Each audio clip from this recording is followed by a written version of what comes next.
This channel is supported by TrueFire. TrueFire is an online library of lessons from some of my favourite players. There's thousands of lessons on there. You can use the promo code JNC40 to get 40% off of any of their courses. Over the years, my approach to this sort of stuff has changed, and I kind of wanted to talk in a video today about sort of how I feel like I've gone from doing what I would call at the time like honest reviews to a situation where, to be honest with you, I don't think I could reasonably say that anymore, and I'll explain sort of why, and sort of this notion of like paid demo work and working with companies, and how my view on it has kind of shifted over time from being something that I think was a bit naive to something now which just lacks integrity altogether.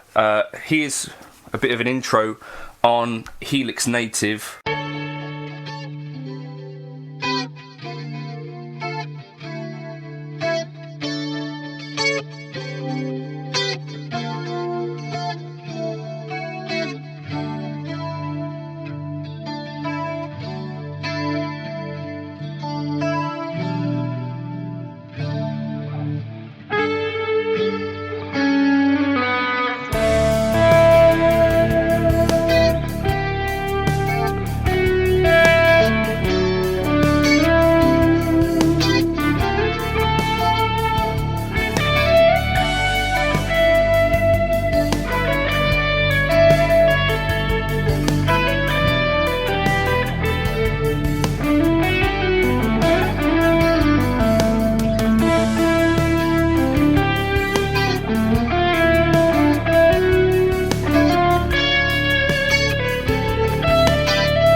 I started off YouTube, as you might have seen before, kind of doing videos, jazz playing.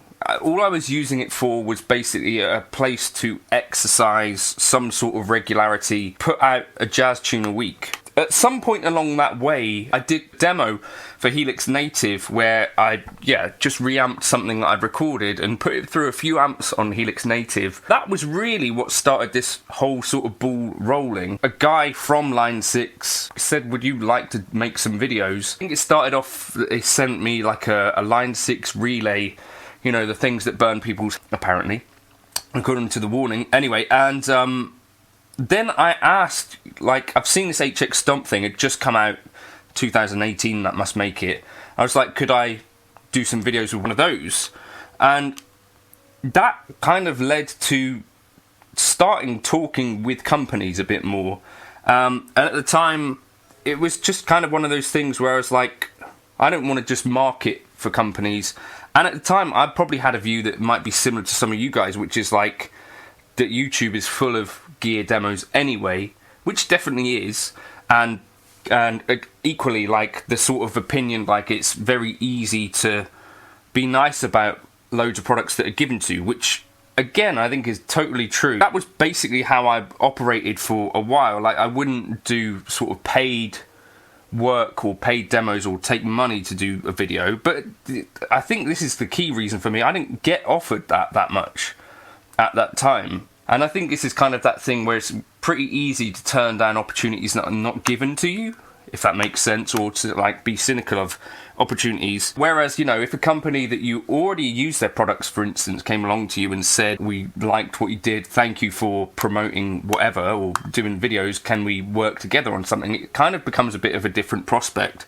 And I guess that's kind of what changed things for me. So for instance, I bought this K Line, and after it I bought the yellow K Line, I bought the green one, I bought the gold one, so that's 4. I bought the white one with a discount, so 5. But basically I was enough of a believer in K Line guitars that I bought a load of them, and then sort of started emailing with Chris, and it's at the stage now where I think I could get a discount on guitars if I wanted to. He has sent me the KL59, which is bonkers to think of, but I can no longer really be at arm's length from K Line, right? But I think this is where it works quite nicely in some ways, is that if it's something that, and this is something you could maybe take to other videos or filtering through what is on YouTube or not, like what are the things that these people actually use like day to day? So I could demo, you know, hundreds of guitars, probably hundreds, get sent stuff, even from K Line. Why is it that this one in particular is the one that you've probably seen most of all?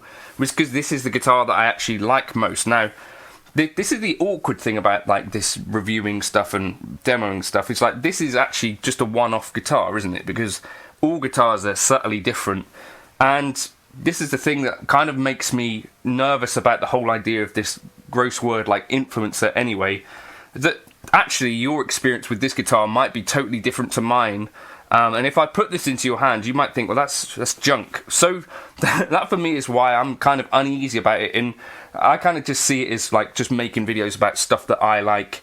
And sometimes manufacturers will come to you and say, would you do a video with this? I think oftentimes they're asking for a review, but I don't really think they want you to say, you know, this thing is trash or whatever. There's like a give and take with that, right? Like you need to probably try and be reasonable. If you're going to be taking money from a company to promote their thing, then you have to like make an effort. I've never been given like a script per se, so I think that is like a bit of a misconception, like that companies will tell you what to say in a video. Generally what they're actually looking for is you to just give your take on a product, and maybe even more than that, they're just looking for you to do a video with it so that when it launches there's the most exposure possible. The thing that I kind of think of it as is like an extension of like the printed magazine stuff, where like there is this idea that they're reviewing products, but they are being given those products or loaned those products for free anyway. And these same companies, like I saw Psionic Audio saying about this, are going to be paying these companies for placement in their magazines as well, like in ad format. So there is like ethics and stuff to go around this, and you need to try and be like real about this and also honest. Like it is the law to just say like this product was given for free, but equally you can sort of pass that down. Like if this is the guitar that is ending up in every video, then basically you can assume that is still like the number one. As many guitars as I might have tried, that this thing doesn't get knocked off the top spot. That's how I would try to think about some of this stuff. To some extent, companies are trying to promote products. That is what they're doing. They're trying to just get the word out there about their thing. They're trying to make cool gear that is going to work for audiences, and by asking someone like me to make some videos with it, then, you know, more people will see chat around the product, and hopefully it connects with some people that are going to like it. For me, at least, like the things that I'm most interested in and kind of go furthest down a rabbit hole with tend to be things that I've bought. So like the Deluxe Reverb I bought this year, you know, that's been a really interesting amp for me. I've done loads of videos on it, more than I've done on videos where amp companies had asked me to do a video on a product. So I think you do get sort of a more genuine, more honest and more real sort of take when it's a thing that someone has genuinely gone out and found and gone through all of the same steps that we used to do. Because I'm assuming that anyone who does do YouTube videos with gear is going to have been interested in gear long before companies started coming to them. This relationship with K Line didn't necessarily stay pure because, you know, I now have a situation where, because I've done so many videos with this specific guitar, like, K Line noticed what I was doing and wanted to thank me in some way. And that's the other thing as well, like, if you don't take the money from these companies or decide, like, I'm going to be completely independent, at the same time there is going to be people out there that are happy to. For instance, there was a company that I'd done basically no paid work for, and other companies would just assume that I was sponsored by or working for this company. So you end up losing out on both ways anyway, if you by saying, like, no to this. So that's why I decided that integrity could go out of the window and I could pay for my kids' nappies and all that sort of stuff. Because I think I think people like you watching this are smart enough to tell when it's a product that someone, or hopefully they've told you as well, when it's a product that someone's demoing because they're being paid to, or it's a product that they've got genuine interest in or excited about, or really think sounds really good. I think you can tell the difference. Let me know in the comments. I'll catch you in another video soon. I've got to go and pick up our dog from the vet. Say good luck to Elsa. Cheers for stopping by. And again, thanks to K Line for making such a fantastic guitar. And continuing to. I guess really what I'm saying is, like, even as someone who thought, you know, that I was doing honest reviews, like, as soon as the opportunities came along where it's like, well, of course I want to be able to show new guitars that I can't really afford to just go and buy a new PRS every week or whatever. I'd like to show you bits of gear that might be interesting or follow interests that are there for me as well. And equally, if someone's saying, like, oh, I'd like to pay for your time to do a demo of a guitar, like, I think most people would go, yeah, well, that seems like something I'd want to do. And if other people are going to be paid for the opportunity to do this stuff, then heard that someone else was getting paid to promote this piece of gear that I already loved, you know, in some ways I felt like, well, I'm missing out on that, and it felt like, well, I should be doing that then if I'm going to feel funny about it when someone else is just taking paid work as well. Do you know what I mean? It's a bit of a weird one.